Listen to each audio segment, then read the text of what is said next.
غفلول ما بالكش تليفوني.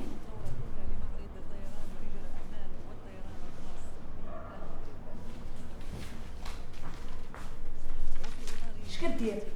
قلب على البرج ديالي. الا برج نتيا انت غتكوني برج الحصان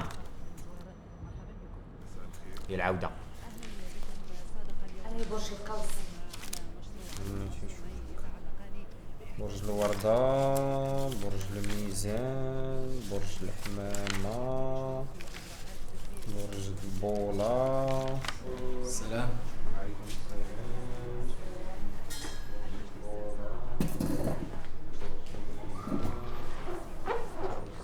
معلم اخي، وانت دابا مواطن ديال بصح، على ما تصوت. ويلي غتصوت؟ كل اللي يصوت على البرج ديالو. وعلاش لا ما يصوتش؟ التصويت راه واجب علينا كاملين. وصوتي ولا ما صوتيش اصلا هذيك راهي لعبه، وفي الاخر كيديروا ما بغاو. لا شي مرات كاع داكشي اللي كيقولوا كيصدق. معلوم راه المنتخبين كيديروا داكشي كامل اللي في جهدهم، وزيدوا راه ما يمكنش ليهم يحققوا كاع المطالب في دقه واحده. واش من منتخبين ولا مواطنين؟ انت مجموعه تماك الشفاره والسماسريه. لا ما تخلطيش كلشي.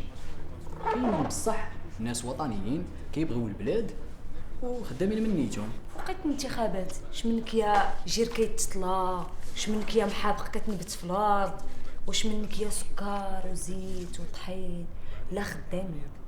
ها وليت انا ما عمري ما لقيت السكر والزيت مكتوبه لي في شي ورقه. بلاتي ما تنسيش على لا هادو الكتكريتيكي فيهم راه حنا اللي كنصوتوا عليهم وكيمثلونا، وداكشي كامل اللي كيديروه حنا اللي مسؤولين عليه.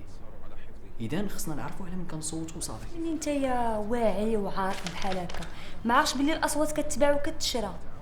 هذاك راه اختيار، كاين اللي كيختار يبيع راسو وكاين اللي عنده شويه د النفس ما كيبيعوش. وشدنا حنايا شي انتخابات من حتى شي واحد فينا ما عنده النفس. نفس الهضره كتعاود في كاع الوراق. ما فهمتش. انا بصح ما فهمتش واش نتوما بالنسبه لكم بنادم يبقى غير ياكل وينعس والطرقان يتصاوبوا بوحدهم، المدارس يطلعوا بوحدهم، السبيطارات بوحدهم. راه واحد خصو يشارك في الانتخابات باش يكون عنده وزن في هذه البلاد. شوف اخويا، انا من نهار عقلت على راسي حليت عينيا ما لقيت حتى واحد في دارنا كيصوت. واصلا التصويت قناعه، بغيتي تصوت صوت، ما بغيتيش تصوت هذاك راي وخاص الناس يحترموك عليه. ولكن اللي ما صوتش ما يجيش يتشكى من بعد. صافي انا مابقيتش كنامن بهاد التخربيقات. صافي شتي من الصباح وانا كنقلب على ورقه واحده مكتوب فيها السكر والزيت، ما كاين حتى شي برج كاتبين فيه السكر والزيت حتى واحد. كيفاش برج؟ هاد الابراج اصاحبي اللي كيفرقوا في الزنقه هادو ديال ركن التعارف.